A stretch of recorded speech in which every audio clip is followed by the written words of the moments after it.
Ketika Qin Yichen sadar kembali, kami melihat Wei Ji yang akhirnya terkekang dan berkata, selain itu, hal terpenting yang harus kamu waspadai adalah ancaman dari sekte abadi lainnya. Wajah Wei Ji yang agak pahit, mengenai situasi kita dengan Immortal Sect, kalian semua harus memiliki akal sehat.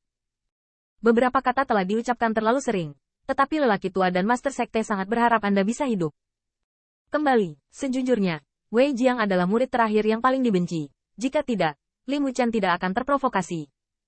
Murid-muridnya diam, tetapi pemikiran kakak laki-laki dan perempuan senior yang jatuh di Star Domain tidak meningkat, tetapi mata mereka menjadi lebih kencang. Mo Yanchan masih wajahnya yang dingin, dan Wei Jiang kemudian melambaikan lengan bajunya. Sekarang, ikuti aku ke Zanze Cheng. Kota Zanze adalah kota yang dibangun oleh 10 sekte besar abadi dan berbagai kekuatan. Kotanya sangat sederhana, karena niat awalnya adalah untuk menetap. Kota ini dibagi menjadi 10 wilayah, yang merupakan tempat di mana sekte abadi utama mengatur sarana untuk berburu di medan perang. Dengan kepergian Wei Jiang, Qin Yichen dan yang lainnya, langsung berubah menjadi 100 aliran cahaya, dan terbang ke kota Zanqi.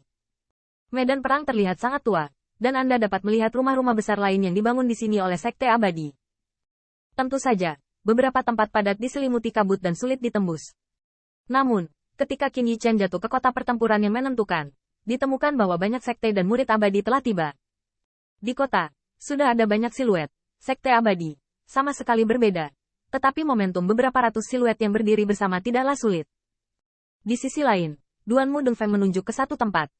Pemuda pemimpin itu sangat tampan, berdiri dengan jubah abu-abu, berdiri di depan banyak murid, sangat mempesona.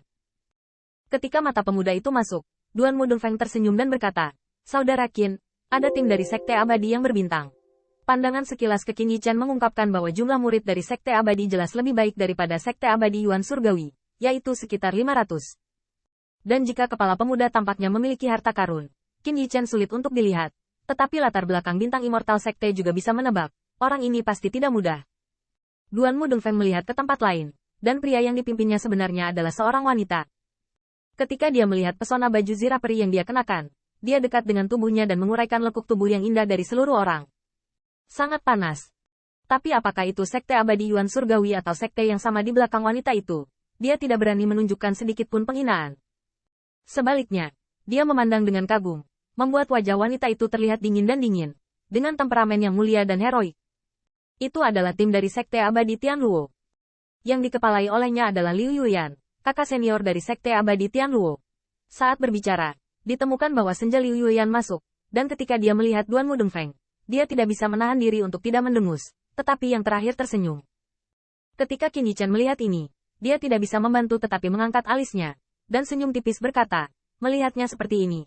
Apakah Murphy Deng Brother Feng memiliki hubungan dengan kepala Tianluo ini? Duanmu Dongfeng tersenyum dan menggelengkan kepalanya.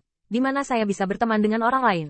Tetapi hanya pada upacara sekte abadi terakhir saya baru saja bertemu dengan sekte abadi Tianluo. Saudara Qin seharusnya tahu. Tapi untungnya, ketua menunjukkan belas kasihan dan tidak terlalu banyak menindas kami. Qin Yichen sedikit mengangguk. Jadi begitulah. Lebih baik daripada beberapa orang. Sekte abadi. Duanmu Dongfeng secara alami tahu apa yang dia maksud. Dan segera setuju, ya.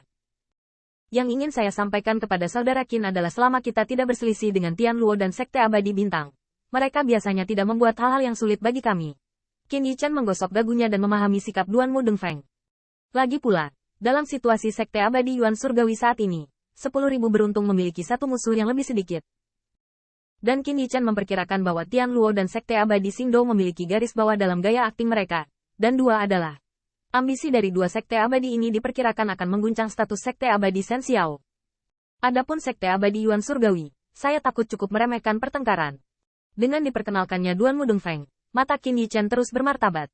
Medan perang berburu ini memang medan perang dari sekte abadi utama. Surga yang jarang terlihat dari semua jenis pilihan surga sedang berdiri di kota pertempuran yang menentukan. Di empat sisi. Bahkan Qin Yichen memperkirakan bahwa selama upacara besar Martial Dao, sekte abadi utama memiliki kartu hall. Dan di medan perang berburu, satu demi satu pasti akan terungkap. Dengan kedatangan sekte abadi Yuan Surgawi, sekte dan pasukan abadi utama segera mengalihkan pandangan mereka. Xingdou Tianluo dan yang lainnya seperti Immortal Sect baik-baik saja, dan bahkan mengatakan mengangguk kepada Duanmu Dongfeng. Tetapi beberapa kekuatan konyol di mata mereka yang aneh, berbisik, sepertinya membicarakan sesuatu. Rumor yang tidak diharapkan itu benar. Sekte abadi Yuan Surgawi benar-benar datang ke medan perang berburu. Apakah mereka bahkan datang? Apakah mereka lupa pelajaran terakhir? TSK. Tidak menyangka Sekte Abadi Yuan Surgawi juga dapat mengumpulkan 100 murid. Hanya tidak tahu apakah kumpulan ini mengulangi kesalahan yang sama lagi. Sekte Abadi Yuan Surgawi tidak memiliki generasi berikutnya. Suara diskusi memang tidak keras. Tapi tanpa transmisi suara sudah cukup menjelaskan masalahnya. Murid-murid Sekte Surgawi Yuan Immortal mendengar ini dengan jelas menunjukkan kemarahan. Tetapi Qin Yichen tidak menyangka. Dan dia dan Duan Mudong Feng belum mengatakan apa-apa. Tetapi melihat bahwa Mo Yanchen sudah kedinginan, berkata dengan dingin, saya ingin mengatakan apapun. Bicaralah lebih keras. Jangan sembunyi dan pamer seperti kentut. Bagaimana mungkin Mo Yanchen tidak marah? Lagi pula, dia Sekte Abadi Yuan Surgawi juga merupakan Sekte Abadi. Kapan kekuatan ini berani diejek? Pada saat yang sama dengan teriakan dingin, Mo Yanchen penuh dengan sensasi niat membunuh. Banyak kekuatan membangkitkan amarah mereka, tetapi ketika mereka bertemu dengan senja yang dingin dan parah, mereka tidak dapat menahan diri untuk gemetar. Setelah perubahan wajah, ejekan sebelumnya cukup sepi. Namun, kekuatan itu tidak berhenti di situ. Bahkan jika mereka tidak mengatakan apa-apa, tetapi dapat berpartisipasi dalam berburu di medan perang sudah cukup untuk menunjukkan bahwa meskipun mereka tidak kalah dengan Sekte Abadi, mereka juga memiliki fondasi dan kekuatan yang kuat. Sehingga mereka secara alami dapat menanyakan tentang beberapa Sekte Abadi Yuan Surgawi. Alasan mengapa itu berubah pikiran. Selain itu, Qin Yichen dan Sekte Abadi Yuan Surgawi telah menyinggung Sekte Dewa Xiao Abadi. Dari upacara akbar Sekte Abadi hingga hari ini, telah dikabarkan, terkenal. Bahkan para murid yang dipimpin oleh banyak kekuatan memiliki basis kultivasi surga abadi. Ketika mereka melihat alam miskin dari 3 lapisan surgawi Qin Yichen, mereka tidak bisa tidak menunjukkan penghinaan, bahkan keserakahan. Meski begitu banyak pasukan datang untuk berburu di medan perang kali ini, yang memiliki hubungan baik dengan Qin Yichen.